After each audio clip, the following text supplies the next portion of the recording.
हम स्टार्ट ही नाभि से करते हैं।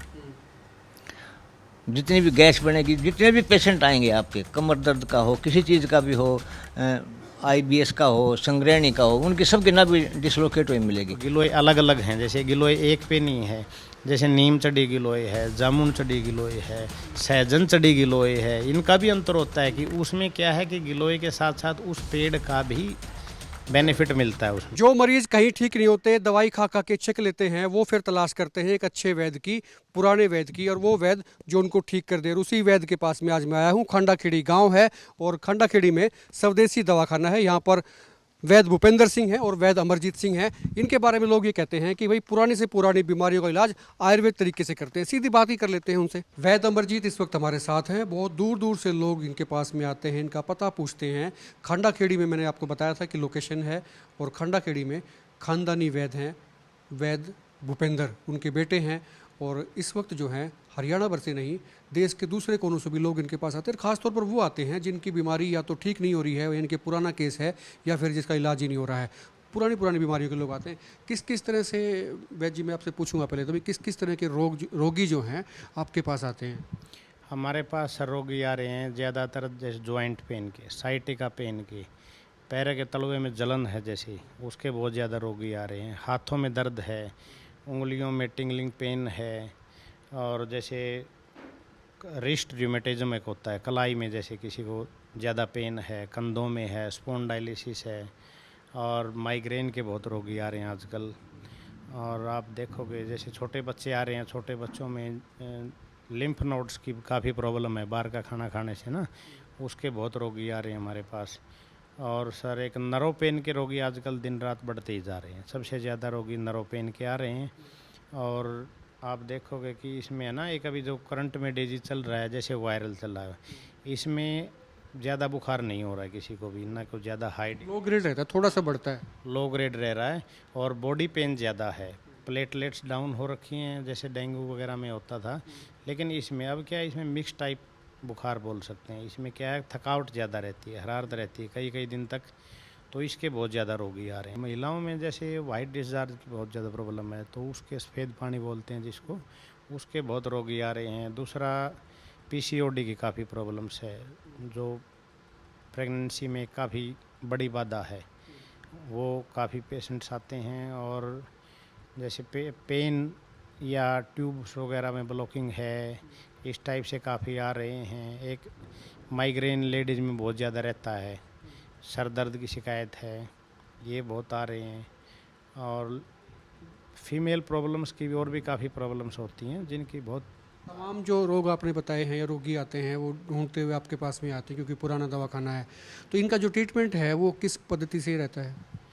ट्रीटमेंट सर इसमें रहता है मोस्टली आयुर्वेद से रहता है। कुछ हमारी अपनी घर पे हम दवाइयाँ बनाते हैं, गोलियाँ वगैरह हैं, जैसे पत्तियाँ वगैरह सुखा के, जड़ों का अर्क है, वो हम खुद तैयार करते हैं। आयुर्वेद में जिनको वटी कहते हैं, वो वटी आप खुद यहाँ पर तैयार करते हैं? अपनी खुद की तैयार करते हैं, कुछ होम्योपैथी से देते हैं, मोस्टली आयुर्वेद। और इसको आप मतलब एलोपैथी को छोड़ के बाकी हम सभी किसी से परहेज नहीं है, हमें तो मतलब रोग ख़त्म करने से मतलब है। हमारा मेन फोकस है भाई डिजीज़ ख़त्म होना चाहिए, और पेशेंट सेटिस्फेक्शन सबसे बड़ी बात है। कई तकलीफ़ें ऐसी होती हैं वैद जी कि भाई दवाई खाते रहता है आदमी, खाते रहता है, डॉक्टर बदल लेता है, वो ठीक नहीं होती हैं, तो वो जड़ पकड़ में नहीं आती है कई चीज़ों। हाँ जी, ये बड़ा मेन इशू है, क्योंकि उसमें क्या है, स्टार्ट देखो हर कोई कर लेता है किसी भी पेशेंट्स का ना, भाई पेशेंट का भाई स्टार्ट कर लिया रोग का, जैसे दवाइयाँ स्टार्ट होगी, लेकिन उसकी मेन क्या है कि भाई कितनी गहरी जड़ है, कितना पुराना रोग है, स्टार्ट कब से हुआ था। जैसे उसमें हम लोगों का ना कम से कम 15 से 20 मिनट, आधे घंटे तक है ना, तो उनसे कंप्लीट पूछते हैं पहले कि भाई आपका स्टार्टिंग कैसे हुई। जैसे लेडीज़ में ज़्यादातर प्रेगनेंसी के टाइम से स्टार्ट होता है, मोस्टली को दिक्कत होती है। जैसे दूसरा किसी भी रोग मान के चलो, जैसे साइटिका पेन का एग्जांपल लेते हैं, ठीक है। साइटिका पेन में क्या है, कमर में से स्टार्ट होता है, त्रिकास्थी से स्टार्ट होता है दर्द। उसमें क्या है, किसी को कुल्ले तक दर्द होता है, किसी को जांग की हड्डी तक दर्द होता है, किसी को घुटने के नीचे तक दर्द होता है, किसी को टखने तक दर्द होता है। तो हर का अलग अलग है। पहले एक पैर में स्टार्ट होता है, उसके बाद जब वो ठीक क्योर नहीं होता, क्योंकि वो मेडिसिन खाते रहते हैं, और उसमें कंप्लीट अगर जड़ से तो ख़त्म होने की कोई दवाई देता नहीं, वो आराम की दवाई देते हैं। हमारे यहाँ आराम की दवाई नहीं देते, हम उसको जड़ से ख़त्म करने की दवाई देते हैं।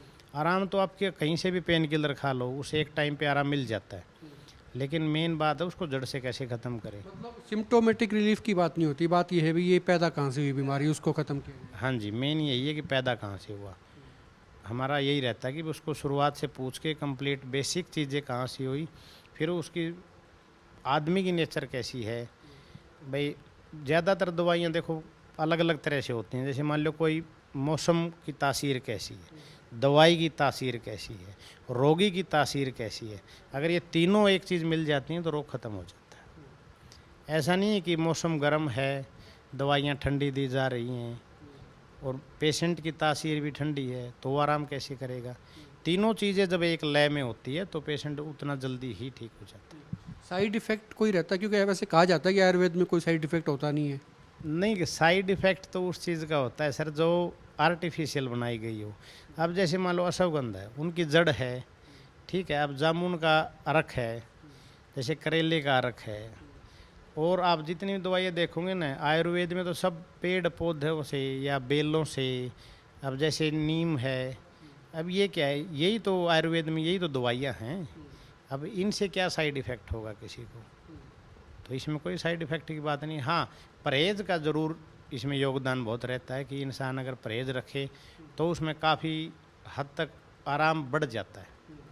ऐसा नहीं है कि भाई परहेज़ का फ़ायदा नहीं होता, इसीलिए देसी दवाइयों के साथ परहेज़ दिए जाते हैं, क्योंकि उसका व्यक्ति का शरीर भी अपने आप रिस्पॉन्स अच्छा देने लग जाता है, ताकि दवाइयों का और रिजल्ट बेटर होता है। इसलिए परहेज़ बड़ा ज़रूरी है। कुछ तजुर्बे की बात पूछते हैं, क्योंकि आपके पास तो अलग अलग राज्यों से भी पेशेंट आते हैं या अलग अलग ज़िलों से आते हैं। हरियाणा की बात करें, क्या फीडबैक देते हैं वो, पहले कैसे उनका रहा था, क्यों क्यों तकलीफ बढ़ गई है, किस तरह की चीज़ें आती हैं जानकारी में। हाँ जी, फीडबैक की मैं बताता हूँ। जैसे अभी हमारे पास ज़्यादातर पेशेंट्स, क्योंकि हम पेट से काम स्टार्ट करते हैं, जैसे मेरे बाबूजी करते हैं स्टार्ट, पेट से हम ट्रीटमेंट स्टार्ट करते हैं। आपके फादर साहब से मेरी बात हुई, वो पुराने वैद्य हैं भूपेंद्र जी, तो वो भी बता रहे थे कि भाई हम पेट में जड़ पकड़ते हैं, मतलब नाभि से लेते हैं। मोस्टली क्या है, जैसे अभी पेशेंट्स आए, काफ़ी पुराने पेशेंट्स थे अल्सर कोलाइटिस की, अल्सराइटिस कोलाइटिस है डिजीज़। उसमें क्या है, पेट में बार बार आपको फ्रेश होना पड़ता है, खाना खाते ही फ्रेश होना पड़ता है, सुबह 3-4 बार सुबह जाना पड़ता है, बार बार जाना पड़ता है। कईयों को उसमें ब्लीडिंग आती है, कईयों को नहीं आती है। तो ऐसे ही अभी पेशेंट आए थे कुछ दिन पहले, एक नरवाना के पास से थे, 9-10 साल पुरानी लेडीज़, रोग था उनको, 9-10 साल से दुखी थे। तो वो तकरीबन 10-10 दिन की, एक बार 15 दिन की, एक अभी 20 दिन की, मतलब 40 दिन के राउंड भी नहीं हुए हैं, उनका कंप्लीट क्योर हो गया। और ये बहुत भयंकर रोग हैं। उसमें क्या है कि उनका वेट 10 से 12 किलो कम हो जाता है। ऑन एवरेज पेशेंट का 5 से लेकर 10 किलो तक वज़न भी कम हो जाता है, क्योंकि शरीर की ताकत नहीं रहती उसमें। इतनी बार आप फ्रेश होगे, बार बार जाओगे, तो उसमें क्या जो आप खाया है वो सब बाहर निकल जाता है, तो उसमें पेशेंट पड़ा रहता है, वीकनेस बहुत ज़्यादा आ जाती है। तो एक जैसे IBS रोग आजकल काफ़ी शहरों में भी, और आजकल तो गाँव में, पहले ज़्यादा शहरों में था, अब गाँव में भी है। इसके बहुत रोगी आ रहे हैं हमारे पास। उसमें क्या है कि आपको कभी कब्ज़ हो रखी है, कभी लूज मोशन है, कभी गैस है, कभी अफारा है, मतलब एक चीज़ का रोग नहीं है। जैसे अगर सिंगल हो तो उसको कॉन्स्टिपेशन आप कह दोगे, या अगर लूज मोशन है तो आप डायरिया में आ गए, लेकिन अगर गैस है तो गैस्ट्राइटिस में आ गया। लेकिन ये तीनों एक रोगी को हो जाती हैं, तो उसको IBS में काउंट करते हैं। तो इसके बहुत रोगी आ रहे हैं हमारे पास, और बड़ा अच्छा आराम मिलता है। एक लीवर के रोगी बड़े आ रहे हैं, खान पान सही ना होने की वजह से, और पथरी का तो हमारा है ही, मतलब पथरी जो है वह जी, ये किसी के गुर्दे में होती है, किसी के ब्लैडर में होती है, किसी गाल ब्लैडर में होती है। तो एक तो ये है कि भी लोग ये समझते हैं भी गाल ब्लैडर की पथरी तो नहीं निकल सकती, तो आयुर्वेद में ट्रीटमेंट है इसका? नहीं, ऐसा नहीं है कि नहीं निकल सकती। पथरी जैसे किडनी स्टोन है, गुर्दे की पथरी है, 10 दिन से लेके 35-40 दिन तक आराम से, मतलब कम से कम हम थोड़ा एक्स्ट्रा ही लेके चलते हैं कि भाई आदमी को पहले से क्लियर हो कि भाई इतने टाइम तक दवाई लेनी पड़ सकती है। लेकिन कितने mm तक की निकल सकती है गुर्दे की पथरी? उसका कोई काउंट नहीं, आप नहीं कह सकते, बहुत बड़ी बड़ी पथरी की हार्डनेस पे भी डिपेंड करता होगा। ऐसा कुछ नहीं होता। हाँ बिल्कुल, पथरी जैसे ऐसा नहीं कि भाई ऑपरेशन में क्या है, आप ऑपरेशन करके उसको निकाल देते हैं। इसमें क्या है, टूट के निकलती हैं। बारीक टूटेंगी, उसके बाद जितना बारीक होंगी उस हिसाब से निकलती जाएंगी। पेन ज़्यादा होता है जो छोटी पथरी होती है, 2 mm 3 mm 4 mm तक ज़्यादातर मोस्टली जो देखने में आया है इनको ज़्यादा पेन होता है। बड़ी पथरी 6 mm 8 mm 10 mm 12 mm 15 mm तक भी पेन नहीं होता। उसमें क्या है, वो आप अल्ट्रासाउंड वगैरह में कभी कभार होता है, फिर उसमें क्या है अगर निकलवा ही लेनी चाहिए, क्योंकि वो उसमें क्या लीवर के साथ में प्रॉब्लम हो जाती है। और उसमें क्या है कि आप 10 दिन 15 दिन 20 दिन में ऑन एवरेज 25 दिन तकरीबन किडनी स्टोन्स निकल जाती हैं। अगर कोई रेयर कहीं अटक गई है या कोई मतलब, तो उसके लिए थोड़ा एक्स्ट्रा टाइम लग जाता है, वरना मोस्टली हमारी अब तक ऐसा कोई नहीं है। दूसरा आप कह रहे हो गाल स्टोन जिसको बोलते हो, पित्त की पथरी की नहीं निकल सकती, ऐसा बिल्कुल कहीं नहीं लिखा हुआ कि नहीं निकल सकती। आयरन की जो पथरी बोलते हैं जिसको मतलब जो ज़्यादा हार्डनेस जिसकी होती है, वो उसके लिए बोलते हैं कि नहीं निकलती। ठीक है, जो कोलेस्ट्रॉल की पथरी है, ठीक है, वो बिल्कुल निकलती है। इसमें क्या है, ज़्यादातर पेशेंट्स पहले अपना माइंड बना चुके होते हैं कि गाल स्टोन है तो नहीं निकलेगी, ऐसा नहीं। लेकिन हाँ 100% मैं नहीं कहता कि निकल जाती, कुछ केसेज में नहीं निकलती और मोस्टली केसेस में निकल भी जाती है। उसके लिए क्या है, थोड़ा पेशेंस की बात है, भाई टाइम लग जाता है। और बहुत लोगों को पता भी नहीं होता कि उनकी पथरी है नहीं है, वो तो जब उनको तकलीफ़ देना स्टार्ट करती ना। और रही बात सर, अगर आप मान लो आप किसी अंग को ही निकलवा देते हो आप, तो बाद में ठीक आपने गाल स्टोन थी आपको, आपने बोलते हैं पित्ता निकलवा दिया, तो उसकी जगह कोई दूसरा अंग थोड़ा काम करेगा उसका। अगर इंसान हर पार्ट का अपना अपना रोल है, वो रोल तो निकल गया। यही मैं कह रहा हूँ, हर पार्ट का अपना अपना रोल है। आपने अपना अंग ही निकलवा दिया तो उसके बाद उसका काम कौन करेगा, तो उसकी वजह से भी तो दिक्कतें बढ़ जाती हैं ना।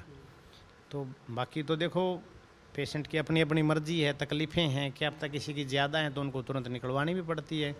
ऐसा नहीं कि सर्जरी समाधान नहीं है, सर्जरी समाधान है, लेकिन हर पथरी का सर्जरी समाधान है ये कहीं नहीं लिखा हुआ। एक सवाल और मेरे दिमाग में आया था, आपका बहुत पुराना काम है, आपके फादर साहब जो है ना वैद्य भूपेंद्र जी जो है वो बड़े नामचीन वैद्य रहे हैं, दूर दूर से लोग भी आते हैं, तो कभी ये ख्याल नहीं आया अभी खांडा खेड़ी तो गांव है ना, कोई बहुत बड़ा ऐसा नहीं है भी कोई दिल्ली के पास हो गया आसपास हो गया, तो किसी बड़े शहर में जाके जो करें, यहीं पे इतने सालों से क्यों चले आ रहे हैं? देखिए सर, वैसे तो अपना अपना नज़रिया है, हमारा नज़रिया है कि जो चीज़ें हमें जड़ी बूटी वनस्पति, आपने देखा कि हमारा खेत भी हॉस्पिटल भी सब साथ में ही है। इसमें क्या है, हमें कुछ भी उगाना है, कोई पेड़ पौधे हैं, कुछ जैसे आपने देखा बार सहजन है, एलोवेरा है, हमारा आपके सामने गिलोय है। ये जो गिलोय अलग अलग हैं, जैसे गिलोय एक पे नहीं है, जैसे नीम चढ़ी गिलोय है, जामुन चढ़ी गिलोय है, सहजन चढ़ी गिलोय है। इनका भी अंतर होता है कि उसमें क्या है कि गिलोय के साथ साथ उस पेड़ का भी बेनिफिट मिलता है उसमें। तो ये चीज़ें हम शहर में कहाँ कर सकते हैं? शहर में तो आप एक क्लिनिक खोल सकते हो, हॉस्पिटल बना सकते हो, इसके लिए तो आपको खेत ही चाहिएगा। दूसरा गांव जितनी साफ़ सुथरा हवा, रहन सहन, खान पान अच्छा जहाँ गांव में मिल जाएगा। ये लोग पूछते होंगे, जैसे मैंने पूछ लिया, और भी लोग कहते होंगे। बहुत लोग कहते हैं जो दिखाने के लिए आते हैं, बाहर बैठ के आपने देखा कि खुले में बैठ के आराम से, भाई सेटिस्फेक्शन उनको और ज़्यादा होता है कि हाँ उनका भी मन करता है ऐसा हो, लेकिन सबकी अपनी अपनी तो आप ये कहना चाह रहे हैं भी प्राकृतिक जो चीज़ें हैं उनसे इलाज करना है, उनसे औषधि तैयार करनी है, तो उसी के एनवायरनमेंट में रहा जाए, वहीं से चीज़ें तैयार हों, अपने सामने चीज़ों को तैयार होता देखें, करें और फिर उससे इलाज करें। उसमें क्या है कि देखो अगर कोई दूसरा कर रहा है ना, एक तो संतुष्टि कम होती है, एक हमारे सामने हम चीज़ें खुद तैयार करते हैं। अब जैसे आपने देखा कि हम नीम वटी अपनी खुद तैयार कर रहे हैं, ठीक है, गिलोय वटी खुद तैयार कर रहे हैं, ठीक है। दूसरा जैसे बाय वटी हमने अपना नाम रख रखा है, वो हम खुद तैयार करते हैं, ठीक है। जैसे सहजन का है पाउडर, उसमें और पाउडर जैसे 2-3 जड़ी बूटियाँ मिला के अपना खुद का सुखा के पत्तियाँ पीस के तैयार करते हैं। तो ये चीज़ें आप दूसरे पे डिपेंड होकर नहीं कर सकते ना, उसमें आपकी संतुष्टि नहीं होती। दूसरा क्या है, उसके रिजल्ट बड़े अच्छे हैं हमारे खुद के, आपको पता है इसमें क्या उस टाइम पे तुरंत ऐड करना है, क्या नहीं ऐड करना है, तो उसका बड़ा फ़र्क है। यहाँ पे रह गए ना आप, एक सबसे बड़ी बात है कि आप मौसम के अनुसार चीज़ें तैयार कर सकते हो, इसका बड़ा फ़ायदा है। अब जैसे जामुन का सिरका तैयार करना, तो जामुन हमारे हैं, जामुन का सिरका शुगर में बड़ा अच्छा काम करता है, तो उसके लिए हम तैयार करते हैं। एलोपैथी वाले नाभि को बिल्कुल कोई नहीं मानते कि नाभि भी कोई चीज़ है डिसलोकेट होती है या इससे कोई साइड इफ़ेक्ट भी होते हैं। हम स्टार्ट ही नाभि से करते हैं। जितनी भी गैस बनेगी, जितने भी पेशेंट आएंगे आपके, कमर दर्द का हो, किसी चीज़ का भी हो, IBS का हो, संग्रहणी का हो, उनकी सबकी नाभि डिसलोकेट हुई मिलेगी। और उसकी नाभि बता दूं जो लोग देख रहे हैं, IBS का मतलब इंटेस्टाइन बाउल सिंड्रोम, यही मतलब। हाँ हाँ हाँ हाँ। तो जितने भी पेशेंट हैं उनकी सबकी नाभि डिसलोकेट होती है। पहले गैस बनेगी, अफारा होगा, अपच होगी, इससे जो है ना आदमी का सिस्टम खराब होता है। और इससे आयुर्वेद के मुताबिक इससे मतलब आप वही कह रहे हो जैसे धरण कह देते हैं। जिसको धरण कहते हैं, जिसको धरण कहते हैं ना, हम आयुर्वेद में वैसे देसी भाषा में धरण कह देते हैं, वैसे नाभि कहते हैं। तो नाभि ही जो है ना डिसलोकेशन, नाभि का डिसलोकेशन होने से ही बीमारी ये जिसकी डिसलोकेशन हो रही हो 20 साल से, वह लोकेट हो जाती है दोबारा वापस। हो जाती है। उसके लिए एफर्ट करना पड़ता है। पहले हम यहाँ सेट करते हैं, फिर उसको एक्सरसाइज बता देते हैं, सिखा देते हैं, भाई आपने ये एक्सरसाइज करनी है। तो उसमें 2 या 3 महीने लगते हैं। वैसे एकदम में नहीं होती, एकदम में से वो कर देंगे, लेकिन वो फिर मतलब आप ये कह रहे हो कि जड़ जो है वो यहाँ है। जड़ नाभि है। और आयुर्वेद में मैं जहाँ तक समझता हूँ 80 प्रकार के रोग जो है ना, आयुर्वेद ये मानता है कि 80 प्रकार के रोग नाभि से स्टार्ट होते हैं। मोटे मोटे तौर पे वैद्य जी, मोटे मोटे तौर पे किस किस तरह के पेशेंट आते हैं जो बिगड़े हुए केस हैं? जैसे हमारे पास IBS के पेशेंट हैं, संग्रहणी के पेशेंट हैं, जिनको क्रोनिक कॉन्स्टिपेशन होती है, साइटिका के पेशेंट हैं, कमर दर्द के पेशेंट हैं, माइग्रेन के पेशेंट हैं, नज़ले के पेशेंट हैं। यही इस प्रकार के पेशेंट हमारे पास ज़्यादा आते हैं। बाह के पेशेंट हैं, बाह भी कई प्रकार का होता है। आयुर्वेद में तो जो है ना कई प्रकार का मानते हैं, वैसे एलोपैथी वाले सिर्फ 2 प्रकार का मानते पड़ता हैं। है। बहुत सारी औषधि ऐसी हैं जो खुद तैयार करते हैं, अपने सामने करते हैं, इसलिए कि जो पेशेंट आते हैं उनको आराम आना चाहिए और अच्छी तरह से, पूरी तरह से वो क्योर होनी चाहिए। पहले डायग्नोस होता है और फिर उसकी क्योर के लिए इलाज होता है, यानी कि उसका ट्रीटमेंट होता है। आपकी कोई क्योरी है? इन्होंने काफ़ी सारी डिजीज़ के बारे में बताया कि इस तरह की डिजीज़ के लिए लोग इनके पास में आते हैं, दूर दूर से आते हैं। खंडा खेड़ी में इस वक्त हूँ, नीचे नंबर भी फ्लैश हो रहे हैं, आप इन नंबरों पे बात भी कर सकते हैं, वैद्य जी से बात कर सकते हैं, अपॉइंटमेंट भी ले सकते हैं। हालांकि ये मिलते हैं 7 डे वीक यहाँ पर मिलते हैं, लेकिन फिर भी आप जब भी आप यहाँ आते हैं तो अच्छा रहता है, बेहतर रहता है कि आप फ़ोन करके आएँ, या आपकी कोई क्यूरियोसिटी है, आपकी कोई जिज्ञासा है तो इस नंबर पर आप बात करें। कमेंट भी करके आप पूछ सकते हैं, शेयर ज़रूर कर दें, ताकि जो लोग तलाश करते हैं अच्छे वैद्य की, अपनी पुरानी बीमारियों के इलाज की और मुकम्मल इलाज की, तो उनको एक ठिकाना पता लग जाए कि हाँ यहाँ पर हो रहा है। हरियाणा में नारनौंद के पास खंडा खेड़ी है, वहाँ पर वैद्य जी का हॉस्पिटल है, दवाखाना है। आप खुल के कमेंट करें, वीडियो को शेयर करें और आप देखते रहें हिकमत पोस्ट।